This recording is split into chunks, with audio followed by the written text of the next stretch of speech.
Shall we bow our heads for prayer? Eternal and loving Father, what a joy it is to come into your presence, to study the Word which you gave us through the power of the Holy Spirit. We ask that as we study about history's invisible guide, that your Spirit will show us that this world is not composed of a series of disconnected events, but that you are seated on the throne of the universe, guiding and controlling everything to your intended end. We ask that you will help us to understand how this applies to our own personal walk with you. And we thank you for hearing our prayer, for we ask it in Jesus' name. Amen. Why do bad things happen to good people? Why do calamities afflict our lives? Why many times do our lives appear to be out of control with no guiding force? Well, in our subject today, we are going to study about history's invisible guide. And we're going to notice that history generally, and our lives specifically, are not composed of disconnected events that have no relation one to another. We're going to see that in this world and in each of our lives, there are two forces struggling to gain dominion and power. And we're going to notice that even though many times bad things happen to good people, God ultimately will use those bad things and he will turn them into good. But it's only as we look back on our lives that we understand this. When we're looking forwards and we're going through these trials, it's difficult many times for us to understand exactly what is happening. Now we're going to study this subject from the perspective of a wonderful story that we find towards the end of the book of Genesis. It's the story of Joseph. I don't see any story in the Bible that speaks about God's providence in such a marvelous way as the story of Joseph. Now, it probably would be a good idea for us to examine, first of all, the home life of Joseph.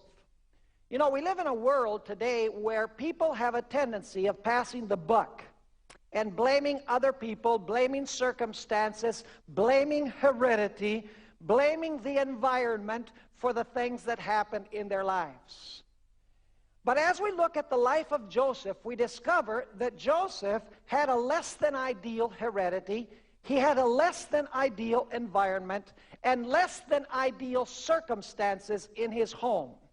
And yet, Joseph cooperated with God, and the end of the story is absolutely glorious. Now let's talk a little bit about the family life of Joseph. As you know, Jacob was deceived into marrying Leah, but he did not love Leah. And the Bible tells us that Leah, with Jacob, had 4 sons. Let's read about this in Genesis chapter 29 and verse 30. Genesis 29 and verse 30.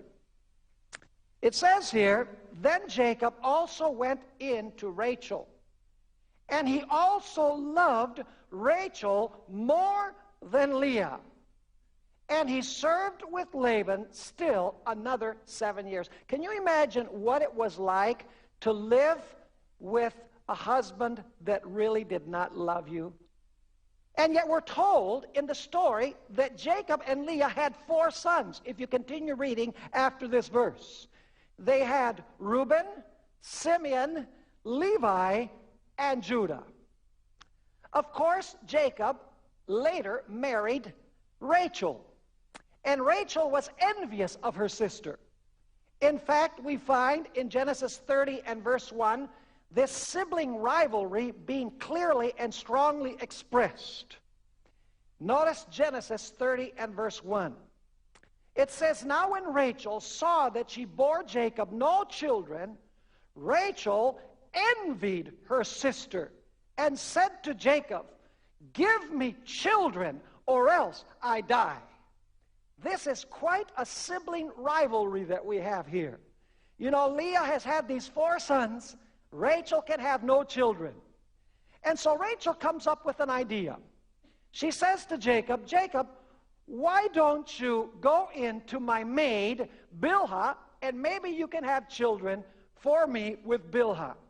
And so that's exactly what Jacob did. He went into Bilhah, and Rachel, through Bilhah, actually had 2 sons. The names of the 2 sons were Dan and Naphtali.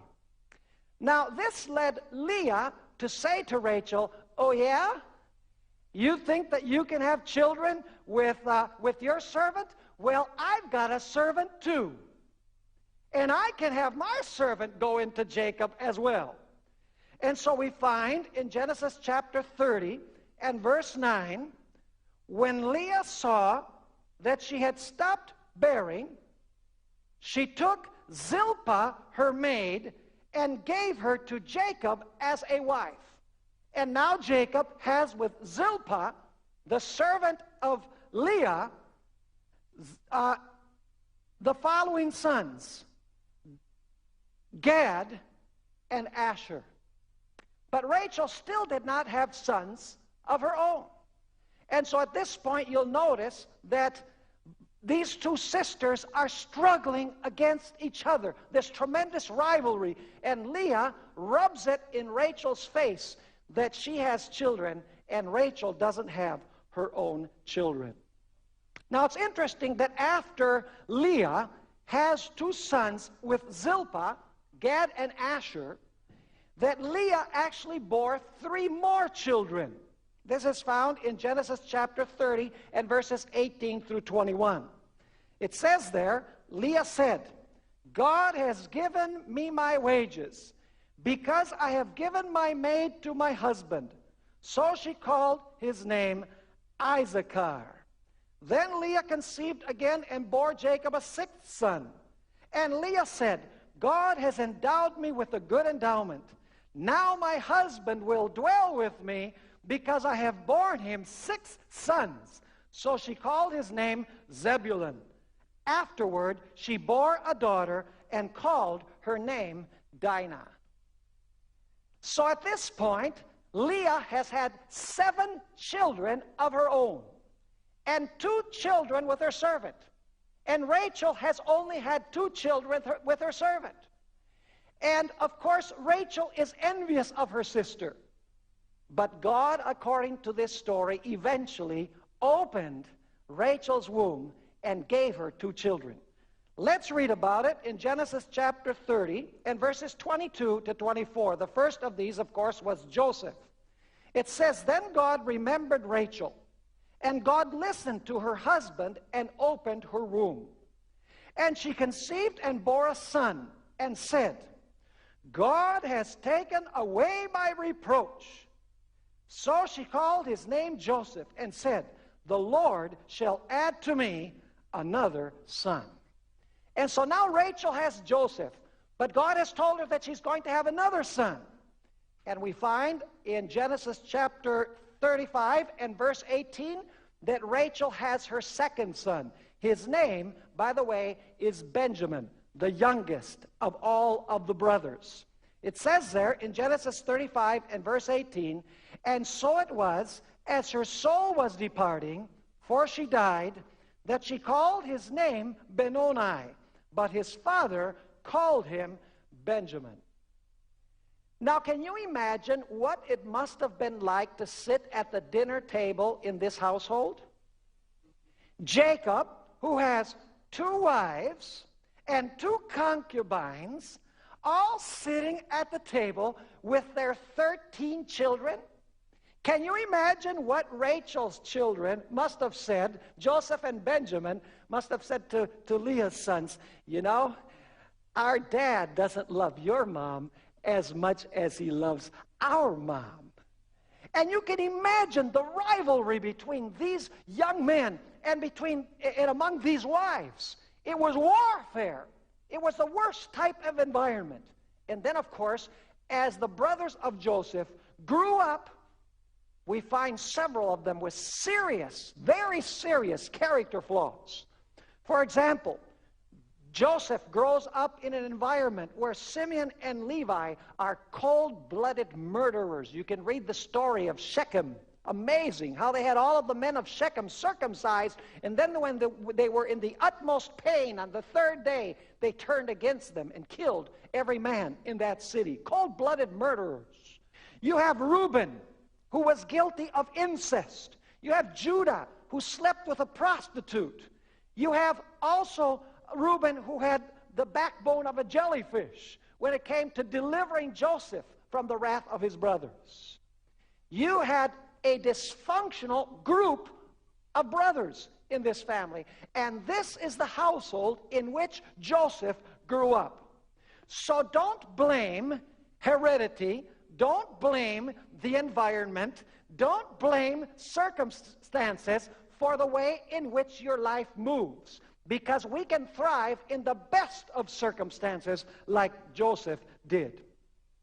Now, what sets the tone for this story is two dreams that Joseph had.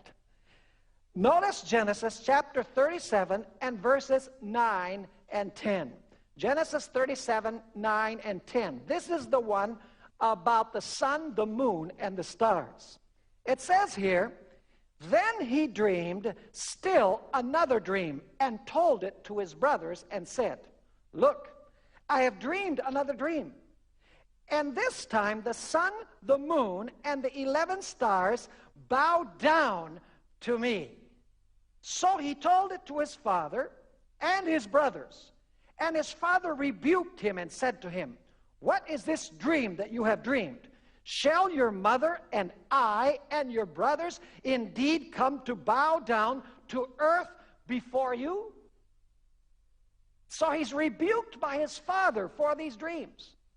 But this sets the tone for Joseph's life, because Joseph knows that someday, he doesn't know how, he doesn't know when, but he does know that someday he is going to be Lord over his father, his mother, and his brothers. And so all throughout the course of his life, this guides his thoughts. God has a plan. I don't understand all of the circumstances, but God has a plan. And he decided that he was going to cooperate with God's plan. Now we're told in the story that Joseph's brothers despised him because of these dreams that he had. Notice what we find in Genesis 37 and verse 11. Genesis 37, verse 11. It says here, "And his brothers envied him, but his father kept the matter in mind." Now, I don't believe that Jacob understood how much his brothers hated him. And so we're told in the story that Jacob asked Joseph, who was 17 years old at this time, to take some provisions to his brothers who were tending the sheep. I believe that if Jacob had realized the hatred that his brothers had for him, the profound hatred, he wouldn't have sent Joseph. So we ask the question, why did Jacob send Joseph knowing how his brothers felt about him? And then we notice that Joseph comes to where his brothers are, and his brothers see him from afar. By the way, he's traveled approximately 65 miles at this point from Bethel, where Jacob lived, all the way to Dothan, according to the Bible.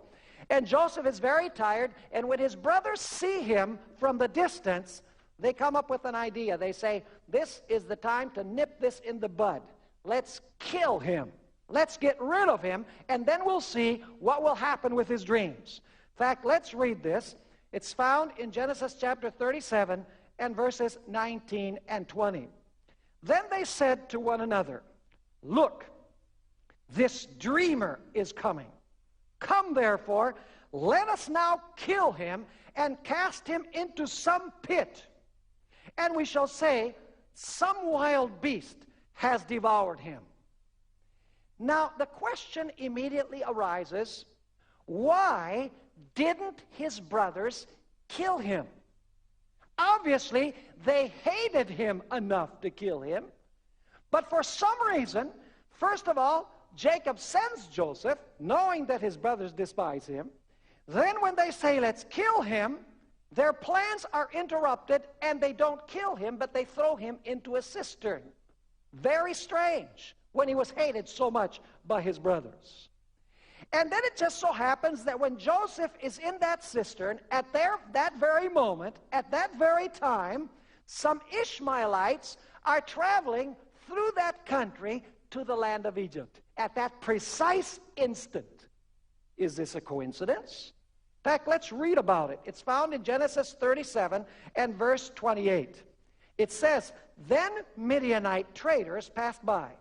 So the brothers pulled Joseph up and lifted him out of the pit and sold him to the Ishmaelites for 20 shekels of silver. And they took Joseph to Egypt. Question. Why did Jacob send Joseph in the first place? Why didn't his brothers kill him? Why at that precise moment did the Ishmaelites come by? Why were the Ishmaelites traveling to Egypt? Obviously, Joseph somehow had to arrive in Egypt. Now, it appeared like Joseph had gotten a pretty raw deal. Here, this good boy, obedient to his father, is being taken to a strange land for no reason, simply because of the jealousy and the envy of his brothers.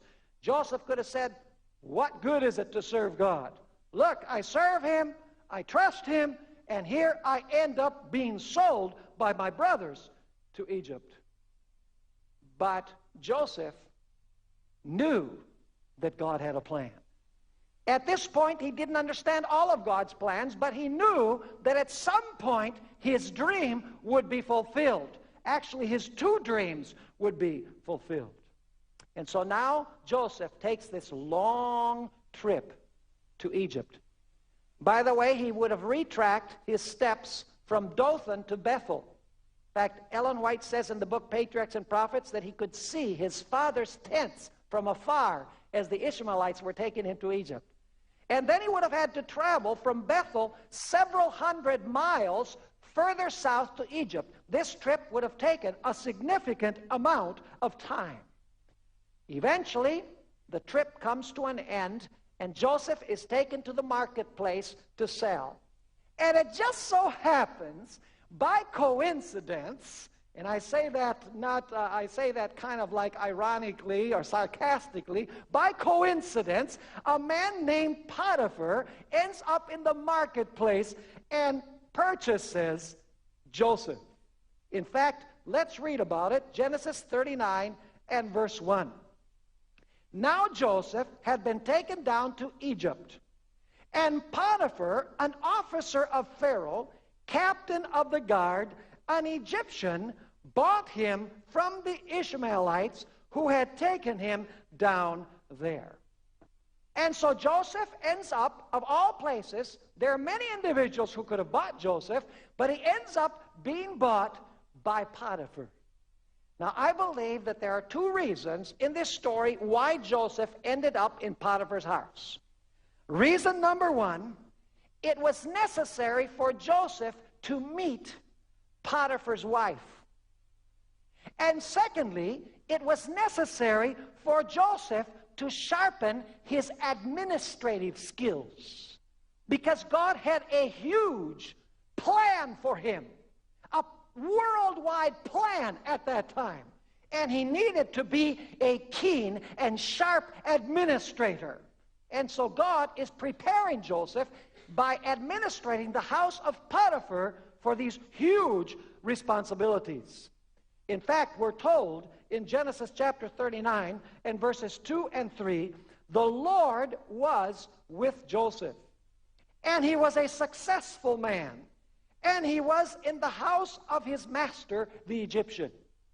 By the way, this reminds me of the words of Jesus in Luke chapter 16 and verse 10, where Jesus said this, "He who is faithful in what is least is faithful also in much. And he who is unjust in what is least is unjust also in much. In other words, it was necessary for Joseph to learn to be faithful in the small administrative duties in Potiphar's house in order to be qualified for the huge administrative duty which awaited him in the future. And of course, we know how the story develops. This faithful young man one day meets Potiphar's wife in the house, and Potiphar's wife wants to have sexual relations with Joseph. And we all know the famous words of Joseph. Let's read them in Genesis 39 and verse 9. Joseph says to this woman, "There is no one greater in this house than I, nor has he kept back anything from me but you, because you are his wife. How then can I do this great wickedness and sin against God?" And Joseph's faithfulness lands him in prison. Now, what justice could there be in this? First of all, he's a good boy, and he's sold as a slave to Egypt. And then now, because he's faithful to God in keeping the seventh commandment, he ends up in prison. You wonder at this point in the story, why did he end up in prison? Must it be perhaps that there was someone in prison that he needed to meet as this plot develops?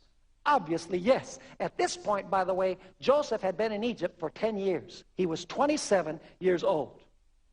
Now, another interesting aspect is that when Potiphar discovered what had happened with his wife and with Joseph, it actually didn't happen, we know, but the event had taken place.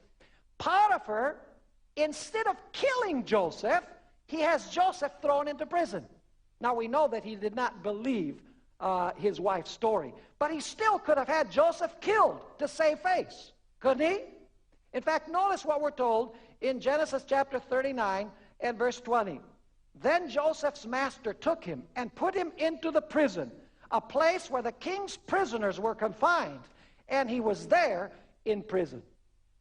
And so Joseph has gone from his home in Bethel to Egypt to prison, all in spite of the fact that he was faithful to God. And you might say, there's so much injustice in this story. I mean, these are bad things happening to a good person. But Joseph, in his mind, had the dream. He says, God has a plan. I don't know how all of these events are being weaved together, but God has a plan. And I know that these things are happening for a reason. I'm going to hang in there with God. Notice Genesis 39 and verse 21. It says there, "But the Lord was with Joseph and showed him mercy. And he gave him favor in the sight of the keeper of the prison." And you say, yeah, right, the Lord was with Joseph. Where was God when he was sold as a slave to Egypt? Where was God when he was thrown into prison? You mean to say that God was with Joseph and he had mercy with Joseph? That's what the story says, because God had a plan. Now, by Joseph being in prison, he was able to further sharpen his administrative skills. You see, God had a purpose in allowing Joseph to go to prison. He needed to be polished for the duties that God had for him in the future. Notice Genesis 39 and verses 22 and 23. It says, "And the keeper of the prison committed to Joseph's hand all the prisoners who were in the prison." Whatever they did there, it was his doing.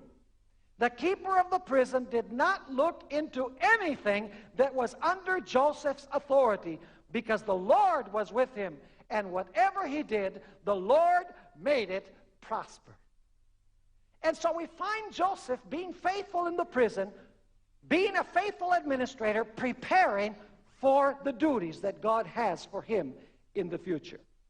But of course, the real reason why he ended up in prison is because he needed to have an encounter with another individual in this story. Of course, all by coincidence. As he's in prison, at this particular place and time, a baker and a cupbearer of Pharaoh are cast into prison. And so you ask the question, why were the baker and the cupbearer cast into the prison at exactly that time when Joseph was in prison? There was a purpose in this story. Notice what we find in Genesis 40 and verse 8. And they said to him, this is speaking about the dreams that the baker and the cupbearer had. We each have had a dream, and there is no interpreter of it. And Joseph said to them, do not interpretations belong to God? Tell them to me, please. And so, to make a long story short, the baker and the cupbearer tell Joseph their dreams, and Joseph says to the baker, I'm sorry to tell you that you are ancient history, so to speak. And he says to the cupbearer, you are going to be released from prison, and you're going to end up serving wine to Pharaoh again. And then Joseph says in Genesis 40 and verse 14 to the cupbearer these words, but remember me when it is well with you, and please show kindness to me. Make mention of me to Pharaoh, and get me out of this house. So he says to him, when you get out of this place, please remember me when you go before Pharaoh. And the interesting thing is, the cupbearer goes out, and he suffers some strange type of divine amnesia. He forgets Joseph. In fact, he forgets Joseph for 2 whole years. Why did he forget Joseph for 2 years? It wasn't simple forgetfulness. It's just that it was not time yet in God's calendar to act. You see, at this point, the cupbearer knew that there was someone who could interpret dreams. That was the important point. 2 years go by, and Pharaoh has 2 dreams. During those 2 years, Joseph patiently fulfilled his duties in the prison, knowing that God would intervene. And so Pharaoh has 2 dreams, the dreams of the stocks and the dreams of the cows. And to make a long story short, Joseph says this means that there are going to be 2 periods in the history of Egypt upcoming. One is going to be 7 years of superabundance and plenty, and there's going to be 7 years of devastating famine after that. Notice that God is revealing the end from the beginning, folks. Now I want you to notice what we find in Genesis 41 and verse 25. By the way, Joseph at this point is 30 years old. He's been in Egypt since he was 17. So he's been in Egypt for a period of 13 years. God's plans know no haste and no delay. It says there, then Joseph said to Pharaoh, the dreams of Pharaoh are one. God has shown Pharaoh what he is about to do. And remember that what God permits, according to the Bible, God also causes. He doesn't cause it directly. He permits sometimes things to happen. And so the question is asked. In fact, Joseph says to Pharaoh, Pharaoh, you need to find a wise man who is able to gather during the 7 years of plenty, so that during the 7 years of famine, you have provision so that society will not disappear. And of course, Pharaoh says, who but you would be the ideal person to do this? You who have been able to interpret my dream. And the interesting thing is that at this point in the story, the tables begin to turn. In fact, Pharaoh says to Joseph, you will now be prime minister of Egypt. People will come before you, and they will bow, and they will show you respect, just like they show me. I will be above you, but you shall be the Lord over everyone in the kingdom. Is that exactly what Joseph had seen in his dreams? Absolutely. The tables are turning. In fact, what his brothers did to frustrate his dreams, God has now used to make his dreams come true. It reminds me of that text in Matthew 25 and verse 21, where we're told, well done, thou good and faithful servant. thou hast been faithful over a few things, I will make thee ruler over many things. At this point, Joseph has been faithful in Potiphar's house. He has been faithful in his duties in prison. So God says, you have been faithful over little, now I will place you over much. But now we need to ask the question, why were there going to be 7 years of plenty followed by 7 years of famine? By the way, in the Bible, God does not directly cause famine. God does not cause himself calamities such as this. God allows Satan to work to cause calamities, what we call natural disasters. And you would ask, why would God allow 7 years of plenty and then allow the devil to devastate for 7 years not only Egyptian society, but all society in the Middle East? The answer is given very clearly in Scripture. It's because Satan wanted to eliminate and destroy the Holy Line. We've discussed this before. In other words, he wanted to get rid of Jacob and all of his family. But God knew this before it happened. And so God sent Joseph down to Egypt to make provision during the 7 years of plenty, so that during the 7 years of famine, the Holy Line from which the Messiah would come would not disappear from history. But we still have the question, why to Egypt? Why didn't God just allow Jacob and his family to remain in Canaan and to proliferate there without allowing the 7 years of famine, forcing Jacob and his family to move to Egypt? I'm going to put that on hold for now. Now notice Genesis chapter 41 and verse 46. It says, Joseph was 30 years old when he stood before Pharaoh, king of Egypt. And Joseph went out from the presence of Pharaoh and went throughout all the land of Egypt.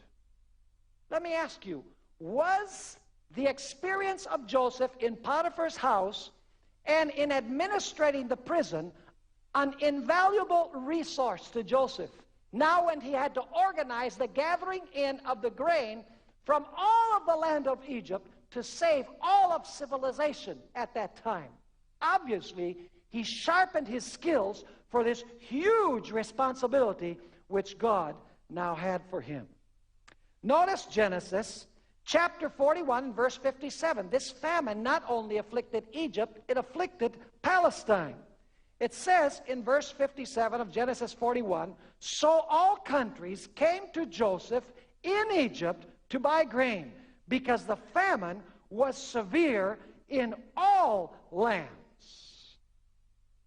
And so, Jacob says to his sons, sons, I want you to go down to Egypt because I hear that there's provision down there.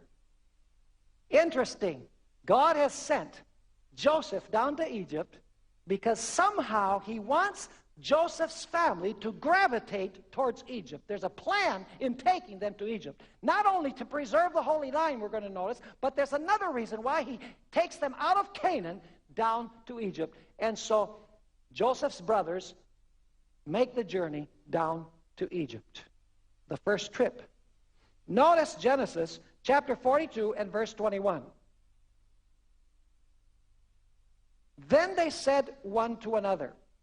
This is when Joseph says, you are all spies, and I'm going to throw you all in prison. They say, we are truly guilty concerning our brother, for we saw the anguish of his soul when he pleaded with us, and we would not hear. Therefore, this distress has come upon us. And so Joseph says to his brothers, you say that you have a younger brother that stayed home, that your father wouldn't let him come with you? Well, in order for me to know that you're not spies, I want you to go and I want you to bring back that brother. And they said, our father will never allow us to bring back our brother. Joseph says, tough luck. In fact, he takes Simeon And he throws Simeon into prison. And he says, I'll leave him there until you come back with your younger brother. Now, why Simeon?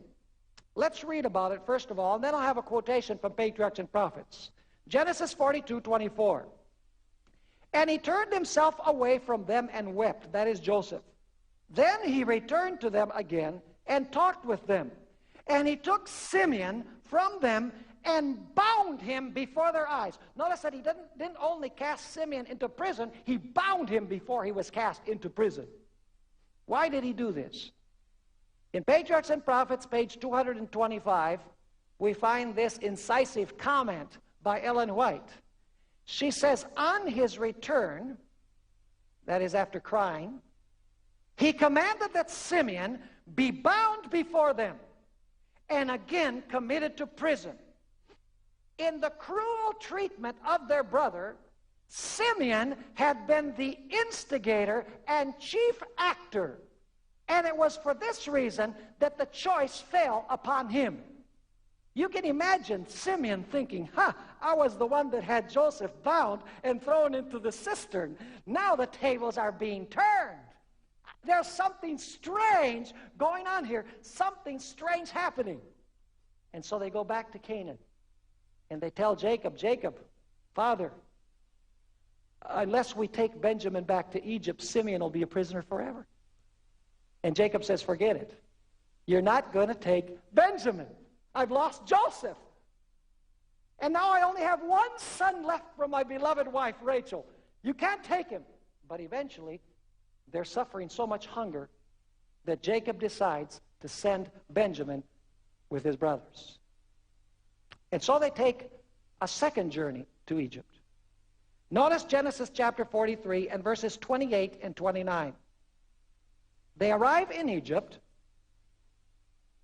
and they say this to Joseph. And they answered, your servant, our father, is in good health. He is still alive. They bowed their heads down and prostrated themselves. Do you see what's happening here? What the brothers did to try and keep the dream from being fulfilled, now their very action has fulfilled the dream or the dreams that Joseph had. And so they bow before him. And we're told in Genesis 43 and verse 33 that Joseph sits them at his table by order of age. Now, they know that something really strange is going on here. Joseph is leading them to think. It says in Genesis 43, verse 33, and they sat before him, the firstborn according to his birthright, and the youngest according to his youth, and the men looked in astonishment at one another. What is this? That this individual knows how to sit us in the order of our age. But it gets even more interesting. We're told in Genesis 43 and verse 34 that Joseph gave Benjamin 5 helpings of food compared to his brothers. Notice what we find there. Genesis 43 verse 34. Then he took servings to them from before him. But Benjamin's serving was 5 times as much as any of theirs. So they drank and were merry with him. Why did Joseph do this? Because he wanted to see if they were still jealous and envious. But it says that they're happy. They don't mind that Benjamin has 5 times the helpings that they have. And so Joseph is saying, these individuals have gone through a conversion experience. They've been changed by this ordeal. Imagine, folks, for so many years hiding this lie from their father. Terrible. And seeing their father suffer, thinking that Joseph has died, and the guilt that goes along with it. And now they see these things happening. They don't care if Benjamin has 5 times the food that they have. And then, of course, you know the story. In Genesis 44, verses 12 and 13, they start their trip home. Joseph has had his cup placed in the sack of Benjamin. Notice how this is picked up in Genesis 44, 12 and 13. So he searched. He began with the oldest and left off with the youngest. And the cup was found in Benjamin's sack. And so they're all taken back. And now you can imagine the pain and the sorrow that the brothers are feeling. They're saying, our father has lost Joseph, and now he's going to lose Benjamin. And so they're taken back to where Joseph is. And Joseph says, why have you dealt with me this way? And he says it in a very harsh way. And the brothers begin begging for the life of Benjamin. And in fact, Judah says to Joseph, why don't you just keep me as a slave and let Benjamin go back to my father? Because if my father knows that he's lost another son by Rachel, it's going to break his heart and he's going to die.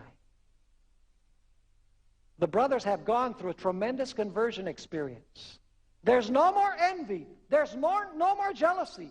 They feel the pain of their father. Joseph is trying to calibrate them to understand how they feel at this point. And so Judah offers his life in place of the life of Benjamin. Now we still have that question that I left on the table. And that is, why was it even necessary for Jacob and his family to go down to Egypt? You see, folks, there was a prophecy which was uttered by God to Abraham several hundred years before. It's found in Genesis 15, verses 13 and 14. And it says this, then he said to Abram, know certainly that your descendants will be strangers in a land that is not theirs, and will serve them, and they will afflict them 400 years. And also the nation whom they serve I will judge. Afterward they shall come out with great possessions. You see, there was a prophecy that God had given to Abraham, where Joseph knew that they were going to go down into Egypt. They were going to be there for 400 years, and then God was going to take them once again to the land of Canaan. And of course, immediately the question arises, why not just leave them in Canaan? Why bother to take them for 400 years down into Egypt to take them back to Canaan? Why not just leave them in Canaan? Why did God give this prophecy to Abraham? There was a very special reason. In our second textbook in this seminar, Patriarchs and Prophets, page 232, we find the reason. It says there, the promise had been given to Abraham of a posterity numberless as the stars. But as yet the chosen people had increased but slowly. And the land of Canaan now offered no field for the development of such a nation as had been foretold. Canaan was not a good environment for the building of a nation. She continues saying, it was in the possession of powerful heathen tribes that were not to be dispossessed until the 4th generation. If the descendants of Israel were here to become a numerous people, they must either drive out the inhabitants of the land or disperse themselves among them. The former, according to the divine arrangement, they could not do. And should they mingle with the Canaanites, they would be in danger of being seduced into idolatry. Are you understanding this? This whole scenario of Joseph having to go down into Egypt, and as a result, Jacob's family going down into Egypt, was because they could not stay in Canaan, because there were giants there that they could not overcome. It wasn't the time in God's calendar. And besides, if they had mixed with the Canaanites, they would have become corrupted by the Canaanites. She continues saying, Egypt, however, offered the conditions necessary to the fulfillment of the divine purpose. A section of country, well-watered and fertile, was open to them there, affording every advantage for their speedy increase. And of course, that was the land of Goshen. And now notice this. And the antipathy they must encounter in Egypt on account of their occupation, for every shepherd was an abomination to the Egyptians, would enable them to remain a distinct and separate people and would thus serve to shut them out from participation in the idolatry of Egypt. Are you understanding how God's plan is developing here? It took years and years for this plan to be fulfilled. And yet God's plan was fulfilled to the very letter. First of all, the holy line from which the Messiah would come was preserved. And secondly, Jacob and his family emigrated to Egypt, where they could live in Goshen, proliferate, grow in relative peace without becoming contaminated with the idolatrous practices of the Egyptians. Now let me ask you, as Joseph looked back upon his life, do you think he would say that it was worth it? You know, if you just think about the life of Joseph, from the time that his brothers took him and threw him into the cistern, I can imagine Joseph saying, oh, wow, what's going to happen now? He had the dream, and he had the prophecy given to Abraham in his mind, but he doesn't know exactly what's happening. But he cooperates with God. And step by step, God reveals to Joseph his plan, and Joseph cooperates with God. He walks step in step with God because he knows that God has a plan. Someday, God will make him Lord, and in this way, he will save the holy line, and he will prepare the world for the coming of the Messiah. You see, folks, history is moving under the guidance of God's omniscient and omnipotent hand. And it's moving toward a specific goal. History is not an ebb and flow of unrelated events. History is being nudged forward by an invisible hand. If I choose to participate, God's plan will be fulfilled with me. If I choose not to participate, God's plan will be fulfilled anyway without me. Kind of reminds me of the story of Esther. Mordecai says to Esther, Esther, you better go in, and you better intercede for your people. And he says, if you don't, help will come from some other place. The beauty of this story is that Joseph decided to cooperate with God, step by step. He didn't understand everything that was happening, but he was guided by his dreams and by the prophecy given to Abraham. You see, folks, when we look at life after we've lived it, we can see the hand of God's providence. You see, I like to compare historical events with a thread in a tapestry. See, each event in our life is a thread that God is adding to the tapestry. And you only see the full picture when all of the threads come together. Then you know that God has been leading your life, and that what God allowed to happen and that what God caused was absolutely wise. Kind of reminds me of that verse in Romans chapter 8, verses 28 and 29. We all know this verse. Probably we can repeat it from memory. It says there, and we know. Notice it doesn't say we think. It says we know that all things, how many? Even the bad? Yes, even the bad? We know that all things work together for good to those who love God, to those who are called according to his purpose. If we kept this in mind, we wouldn't grumble and gripe and complain about the things that happen in our lives. But many times when things come to our lives, calamities and problems and difficulties, we gripe and we complain and we say, Lord, why me? When really, we should not say, why me? We should say, Lord, I don't exactly understand what you're doing right now.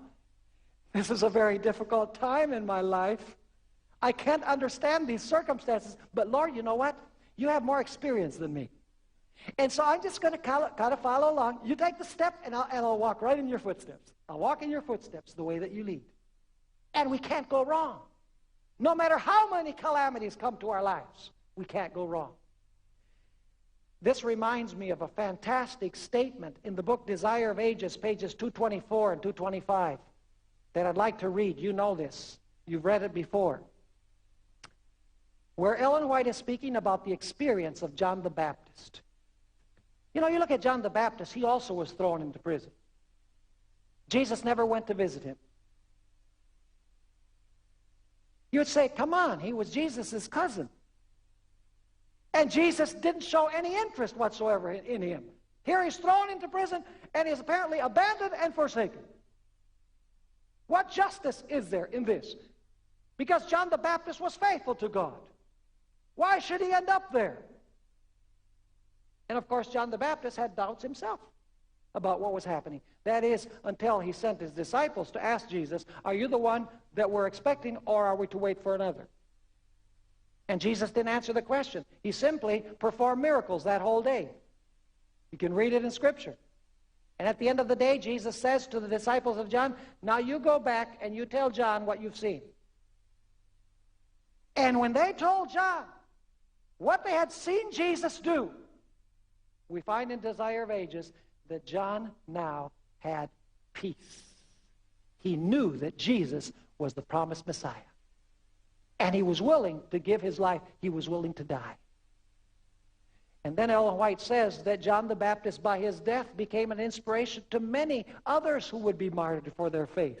In other words, he saved many people through his death, besides all of the people that he saved through the message that he imparted from God.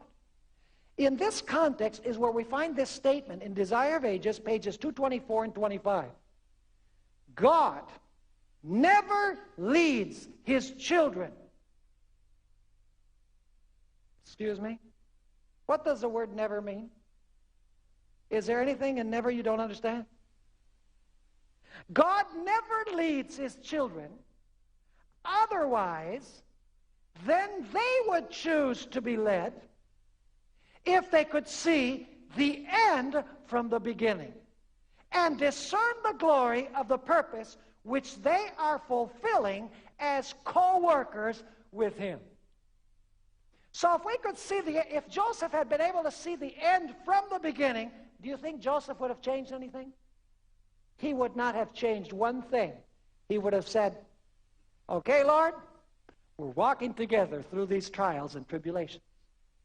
He would have chosen the very way that God chose for him. Because if we knew the end from the beginning, we would not choose any other way than the way which God has established for us. In another very significant statement, in Desire of Ages, page 208, this also is very well known. We find this marvelous statement, because some people say, well, you know, Jesus, he had a different nature than we have, you know, and he was closer to his Father than we are. And, you know, we start making excuses as to why Jesus could overcome and we can't overcome. Notice what Ellen White has to say in Desire of Ages 208.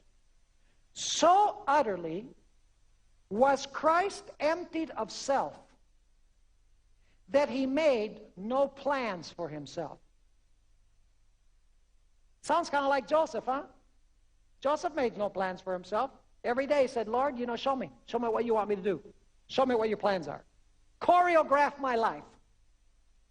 She continues saying, so utterly was Christ emptied of self that he made no plans for himself. He accepted God's plans for him. And day by day, the Father unfolded his plans. By the way, the Lord's Prayer says, give us this week our daily bread. Thank you. It says, give us this day our daily bread. God does not reveal to us his plan in weeks or months or years. He reveals it in a day-to-day basis. And we're told here that Jesus made no plans for himself. Every day he said, Father, what are our plans today? Now you say, how does that affect us? Notice the last part of this statement. So, that means in the same manner, so should we depend upon God that our lives may be the simple outworking of his will. Isn't that a marvelous statement? And the key is, so utterly was Christ emptied of self. See, when we say, why is this happening to me? Why am I having these trials? Why am I having these tribulations? It's a manifestation of selfishness. We're supposed to say, Lord, what's in this for you? I'll walk with you. I'll follow your plan, just like Joseph did. And when you look at the story of Joseph, you have a glorious conclusion to a providential story. God leading step by step. On a lesser scale, we can have the same experience as long as we trust God the way that Joseph trusted God. We may not have a dream saying that we're going to be lords, but we do have a Bible that says that someday we will be lords.